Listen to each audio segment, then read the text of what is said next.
kalau Bapak sendiri karena memang dari orang tua dulu kasih hidup dengan cara tradisional, Bapak meneruskan lagi. Iya.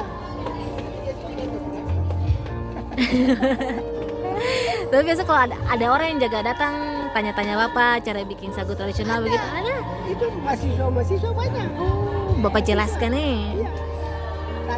Tanya pembuatan apa di atap ini cara pembuatannya bagaimana, Sama. dia punya kebutuhannya untuk apa, dia punya kegunaannya apa.